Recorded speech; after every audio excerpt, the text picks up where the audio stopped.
अभी आपको पता नहीं है अभी इसका, ये बहुत पता नहीं आ गए हैं, है ना?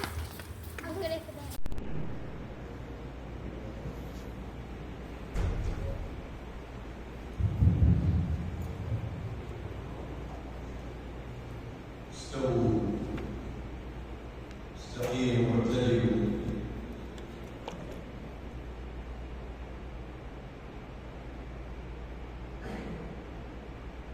الله أكبر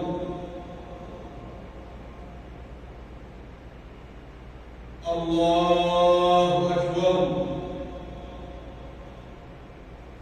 الله أكبر الله أكبر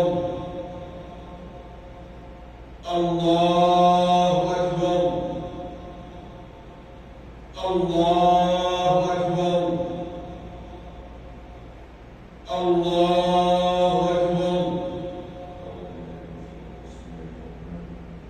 الحمد لله رب العالمين الرحمن الرحيم مالك يوم الدين إياك نعبد وإياك نستعين اهدنا الصراط المستقيم صراط الذين أنعمت عليهم غير المغضوب عليهم ولا الضالين آمين سبح اسم ربك الأعلى الذي خلق فسوى والذي قدر فهدى والذي أخرج المرعى فجعله غثاء أحوى سنقرئك فلا تنسى إلا ما شاء الله إنه يعلم الجهر وما يخفى ونيسرك لليسرى فذكر إن نفعت الذكرى سيذكر من يخشى ويتجنبها الأشقى الذي يصلى النار الكبرى ثم لا يموت فيها ولا يحيا قد أفلح من تزكى وذكر اسم ربه فصلى بل تؤثرون الحياة الدنيا والآخرة خير وأبقى إن هذا لفي الصحف الأولى صحف إبراهيم وموسى الله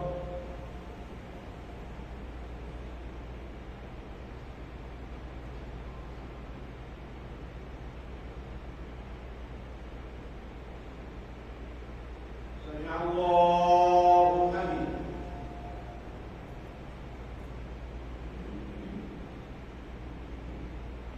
الله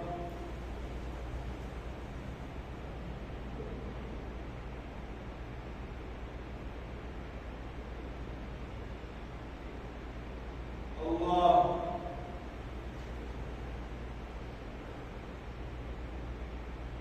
الله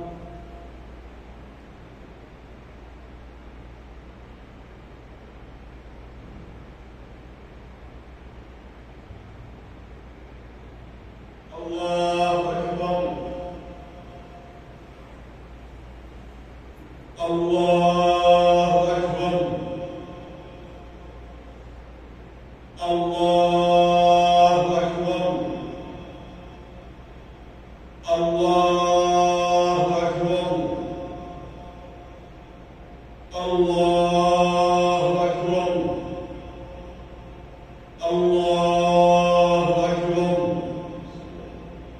الحمد لله رب العالمين الرحمن الرحيم مالك يوم الدين إياك نعبد وإياك نستعين اهدنا الصراط المستقيم صراط الذين أنعمت عليهم غير المغضوب عليهم ولا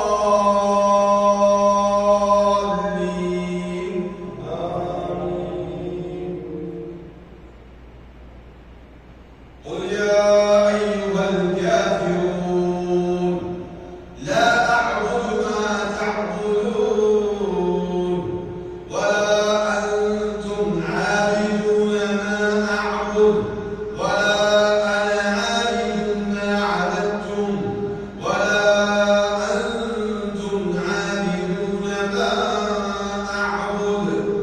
لكم دينكم ولي دين. الله.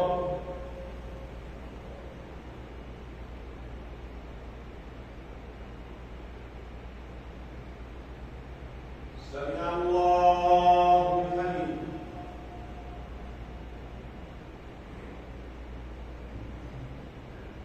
الله أكبر.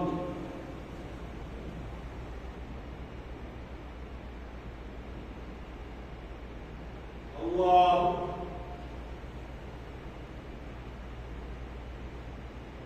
الله أكبر.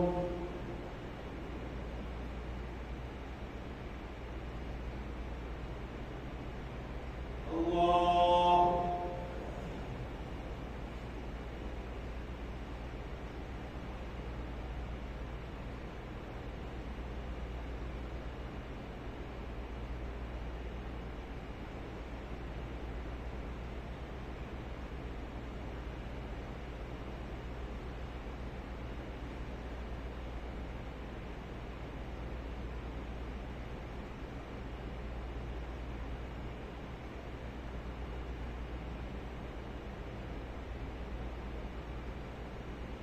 السلام عليكم ورحمة الله. السلام عليكم ورحمة الله.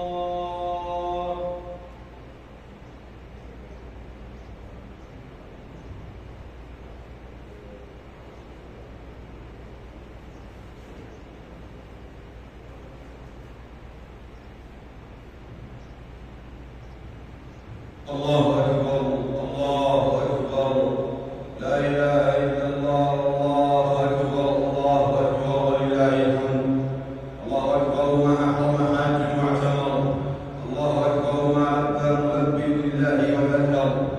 الله أكبر ما دعا الله داع وشكر. الله أكبر ما تاب تائب واستغفر. الله أكبر ما طاف بالبيت العتيق طائف واستلم الحجر. الله أكبر ما سعى بين الصفا والمروة ساع فأدرك الظفر. الله أكبر ما وقف الحديد بعرفات وصفوا من الآثام والكدر. الله أكبر ما ازدادت الجموع إلى مزدلفة والتقوا الحصى وذكروا الله عند المشعر. الله أكبر ما ضربوا جمرة العقبة واقتفوا الأثر. الله أكبر ما نحر الحجاج وحلقوا وتحلل التحلل الأول والأكبر. الله أكبر ما ضحى لله مضحي ونحر.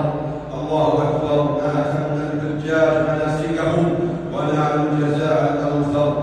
الحمد لله رب العالمين جعل البيت الحرام مثابة للناس وأمنا وفرض على العباد فيه منسكا وحجا وجزاهم عليه ثوابا وأجرا. نحمده على ما شرع من الشرائع والمناسك وأشهد أن لا إله إلا الله وحده لا شريك له جعل الحج مظهرا من مظاهر توحيده وركنا من أركانه وبرهانا على عبوديته. وأشهد أن محمدا عبده ورسوله بين فرض الحج وسن لأمته الأضاحي وعلم الناس مناسكه وشرائعه صلى الله عليه وعلى آله وأصحابه وأتباعه إلى يوم الدين. عباد الله فاتقوا الله تعالى وأطيعوه واذكروا إذ هداكم واشكروا على ما أعطاكم وما بكم من نعمة فمن الله. ومن أعظم هذه النعم أن بلغنا هذا اليوم العاشر من ذي الحجة وهو يوم الحج الأكبر وهو خير أيام السنة على الإطلاق. قال النبي صلى الله عليه وسلم إن أعظم الأيام عند الله تبارك وتعالى يوم النحر ثم يوم القر. فيومكم هذا يوم جليل وعيدكم عيد فضيل وذلك لما يجتمع فيه من العبادات التي لا تكون في غيره من الأيام أبدا. ذبح الأضاحي ويوم اهتمامها لله العظيم وصلاة عيد وليد لله الكريم. عن نافع بن عمر رضي الله عنهما قال وقف رسول الله صلى الله عليه وسلم يوم النحر عند الجمرات في حجة الوداع فقال أي يوم هذا؟ قالوا يوم النحر. قال فأي بلد هذا؟ قالوا البلد الحرام. قال فأي شهر هذا؟ قالوا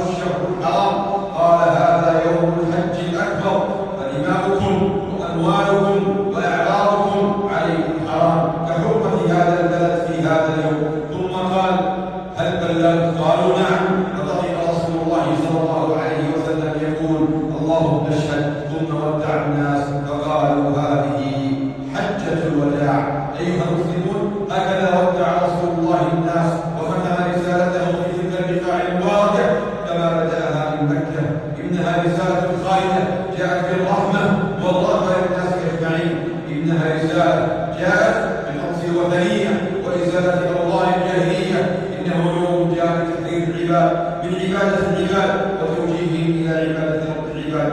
أول ما دعا إليه التوحيد الذي هو حق الله على العبيد، فقال صلى الله عليه وسلم: اعبدوا الله وحده لا تشركوا به شيئا.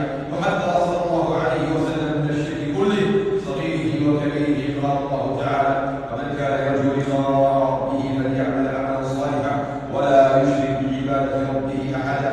عباد الله، افرحوا بعيدكم بما يرضي ربكم وتجنبوا المعاصي وجميع ما يسخطه وما يغضبه، وكلوا واشربوا ولا تسرفوا، فهذه الأيام أيام ذكر لله تعالى وشكر له وتبكيره وتعظيم، فأكثروا فيهن من التهليل والتكبير والتحميد، وكبروه خاصة عقب الصلوات المفروضة وفي كل مكان إلى غروب شمس آخر أيام التشريق. واعلموا أنه يحرم صوم يوم العيد والأيام الثلاثة التي بعده وهي أيام التشريق، لقول النبي صلى الله عليه وسلم: لا تصوموا هذه الأيام فإنها أيام أكل وشرب وذكر لله عز وجل. الله أكبر، الله أكبر، الله أكبر كبيرا، الحمد لله كثيرا، وسبحان الله بكرة وأصيلا.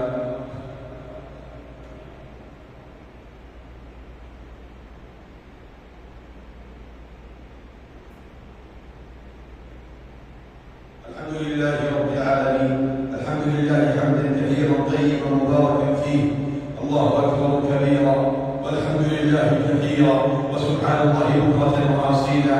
عباد الله، فإن من أعظم ما يتقرب به إلى الله في هذه الأيام ذبح الأضاحي، فطيبوا بها نفسا، طيبوا بها نفسا وأخلصوا لله تعالى فيها، وإياكم والمفاخرة بكثرتها واتباع أسعارها، فإنها من أجل الشعائر. يقول الله تعالى: قل إن صلاتي ونسكي ومحياي ومماتي لله رب العالمين لا شريك له وبذلك أمرت وأنا أول المسلمين. وقت الأضحية المعتبر من بعد صلاة العيد ويحفظ بعد انتهاء الخطبة، لقول النبي صلى الله عليه وسلم: إن أول ما نبدأ به في يومنا هذا أن نصلي ثم نرجع فننحر، من فعله فقد أصاب سنتنا، ومن ذبح قبل فإنما هو لحم قدمه لأهله ليس من النسك في شيء. ويبدأ وقت الذبح إلى غروب شمس آخر أيام التشريق. ثم إن التسمية شرط لحل الذبيحة، قال الله تعالى: ولا تأكلوا مما لم يذكر اسم الله عليه وإنه لفسق، فمن ترك التسمية فذبيحته حرام، وعليه أن يذبح أخرى مكانها، ولا يجوز أن يباشر الذبح إلا مسلم أو كتابي. والسنة أن تأكل بالأضحية وتتصدق على الفقراء وتهدي من شئت من أقاربك والجيران. عباد الله، هذا العيد فرصة للتسامح والتزاور والعفو والصفح. يقول الله جل وعلا: والكاظمين الغيظ والعافين عن الناس والله يحب المسلمين. اللهم أعز الإسلام والمسلمين وأذل الشرك والمشركين، وقل لهم حوزة هذا الدين. اللهم انصر يا رب من نصر الدين واخذل من خذل الدين. اللهم اجعل هذا العيد عيدا مباركا على أمة الإسلام قاطبة يا رب العالمين. اللهم لا تفرق جمعنا إلا بذنب مغفور وعمل صالح متقبل مبرور برحمتك يا سميع يا غفور. اللهم لا تجعلنا في مقامنا هذا ذنبا إلا غفرته، ولا هما إلا فرجته، ولا دينا إلا قضيته، ولا مريضا إلا شفيته، ولا مبتلا إلا عافيته، ولا مسافرا إلا حفظته، ولا غائبا إلا رددته، ولا مظلوما إلا نصرته يا رب العالمين. اللهم إنا نسألك الهدى والتقى والعفاف والغنى. نسألك اللهم صحة لا تهينا وغنى، نسألك اللهم صحة لا تهينا وغنى لا يطغينا. اللهم إنا نسألك الخير كله، ونسألك الخير الذي سألك منه حبيبك ورسولك محمد صلى الله عليه وسلم، ونعوذ بك من الشر كله والشر الذي استعاذ منه نبيك محمد صلى الله عليه وسلم، الشر الذي استعاذ منه نبيك وحبيبك محمد صلى الله عليه وسلم. اللهم اغفر للمسلمين والمسلمات والمؤمنين والمؤمنات والمحسنين والمحسنات إنك حميد مجيد. اللهم ربنا آتنا في الدنيا حسنة وفي الآخرة حسنة وقنا عذاب النار.